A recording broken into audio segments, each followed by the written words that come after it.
So we're in Blackrock. Sorry, we're in Foxrock, not Blackrock. We're in Blackrock too often on this sunny winter morning. Apartments just built there. So we Westminster coming down from, and then Torquay Road takes you down to Leopardstown Road where the old level crossing used to be, and then we have Brighton Road here, takes you up to Carrick Mines. It's a historic post box here.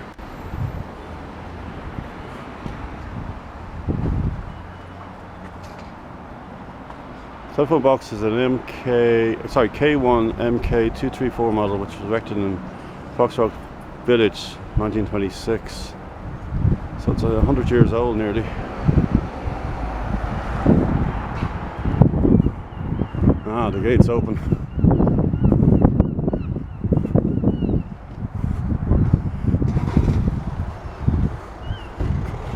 So this is the site over here of Foxrock Station. Closed, of course, and the last train came through 425 from Parker Street, 1958.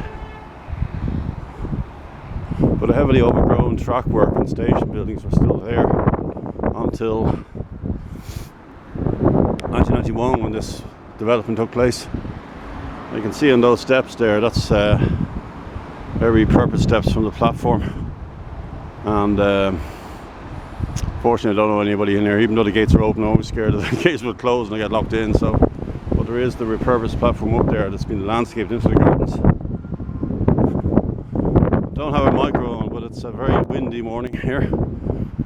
Just the Hedgerows. So the reason I use the name the Hedgerows is because the station master was very proud of his station.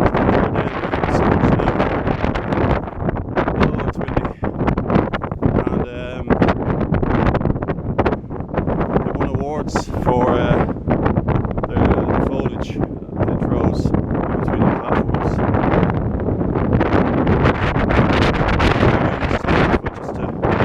Just to so you would have had 3 platforms at the end of these in these gardens here is the down platform. That's very visible, but unfortunately I can't get to it.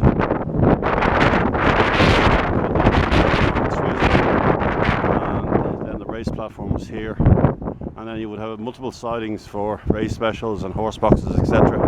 both sides of the track.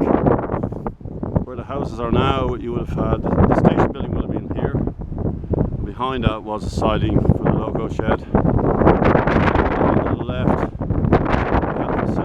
they stored the James O.D. photographs. They stored the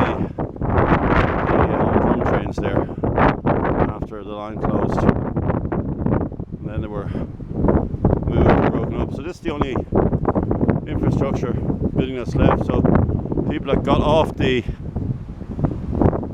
trains, the race specials, the race platform from Dublin or from Greystones, or even come up from race specials from Wicklow town, so they come through here, got a ticket into their access to the line. And there you go. Let's go in and have a look. There's some information here. It's good to see.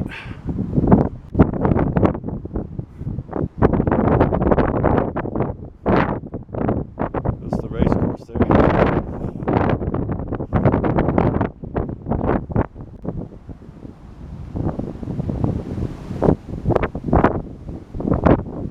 So we go into the James O.D. collection. You can see this hut.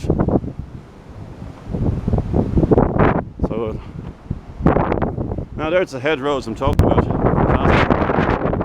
Photo. The opening of Parker Street line in 1854. Foxrock Station was opened in 1861, followed by Leopardstown Racecourse in 1888. The railway is the main means of transport for the races and special trains which ran over raceways, hugely popular with the ability to purchase tickets for the train and the races. The ticket office was operated by the racecourse to cater for racegoers travelling by train. There was a dedicated platform for the race day specials. Over 3,000 race scores could be carried in a single day. And then it just says about the line closing. Okay, so that's great to see the face, the Foxrock area community. And enterprise. Brilliant to see that. So there's the ticket hut up there. That's where we are now. Everything else is gone, apart from the platforms, which are kind of being repurposed. So we have a permanent exhibition down here. I've been down here before. Again, excuse me if you don't hear me, I don't have a microphone, so it is very windy.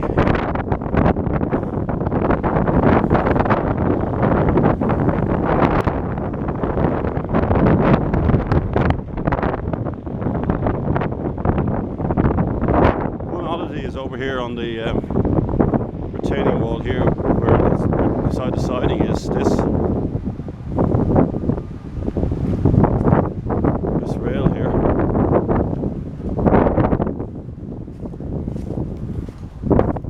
There you go. It's right up to here.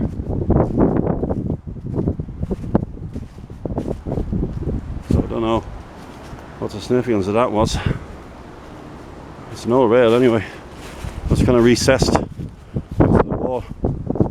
Shows you how deep the wall was. Oh, sorry, I misread that. The wall isn't deep, it's just that the recess is deep, so ignore that last bit. So it was a very modest station when it opened in 1861. It's probably just a hut, one platform probably.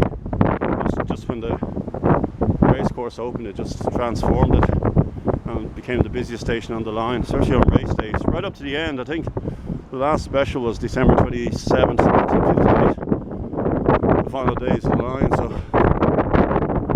you can imagine the view just being on these trains and the sadness of this 67 years ago were the final weeks of the line. As I said before, that this line, no other line has left such a feeling for me than the Harcourt Street line. It's just ever since 1980 when I was a kid. My late dad told me about it, so it does leave that impression. Fortunately with this exhibition there are cars in front of it, so it's hard to pick out. There's a timeline. Again, very sunny morning, so blinded by the sun. Let's just see if we can work our way down here. So there's the timeline as well. Line 1854, Foxrock 1861. So the whole area built up mansions and pretty villas, so it became a very affluent area. 1888 just expanded, third platform, racecourse opened. So really for the next 70 years it was very busy on race days. So mode of transport, battery trains 32. That was up to 1949 when they became life expired, the batteries. 1954 the diesels came in, so the steam was phased out for the last handful of years. And Samuel Beckett's All That Fall play was broadcast on the BBC, and then we know about the closure, sadly. So this is a photo from 1940.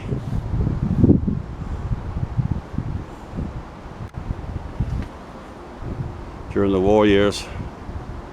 So it was blanked out. You can see that they can't see the station name. Even though we're neutral in case of evasion. It's kind of volatile times. You can see the hedgerows here I was talking about. There you go. And the signal box, I forgot to mention the signal box, that was burnt down by the rebels during the Civil War. And they set a train on fire as well. Now they got the passengers out, but you know, the whole train went on fire. Now here there was a hotel. There's a hotel here. They said it's demolished in the 1970s. So this is a double header steam.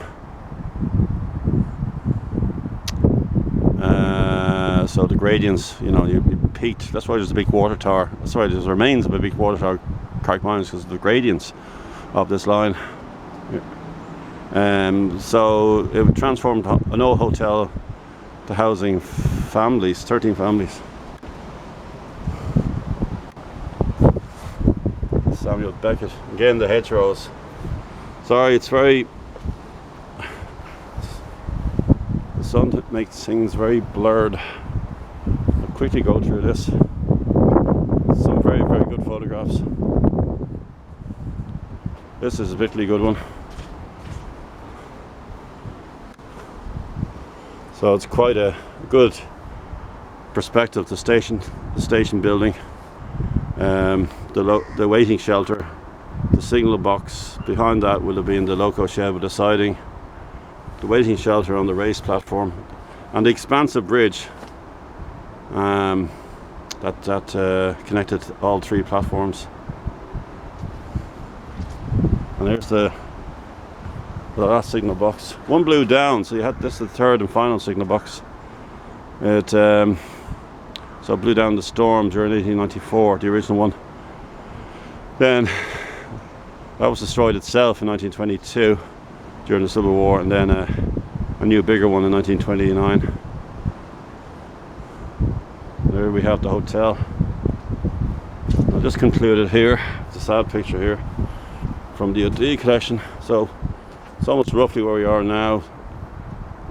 We have a motley crew of wagons taking away the sleepers. You would have had low flatbeds for the rail tracks. So this is J9 class 354.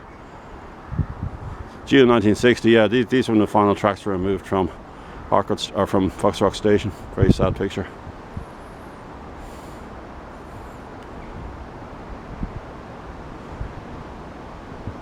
That's from August 59. I didn't see that one before. That's interesting. So you see almost like the weeds are coming through there, the grass is coming through. The line hadn't been used in 8 or 9 months at this stage. Anyway, I'll wrap it here. So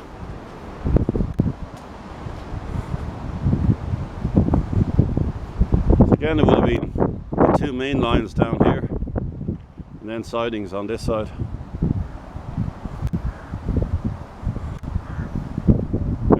There's the track, but it's not the track from the line, sadly. Thanks for watching.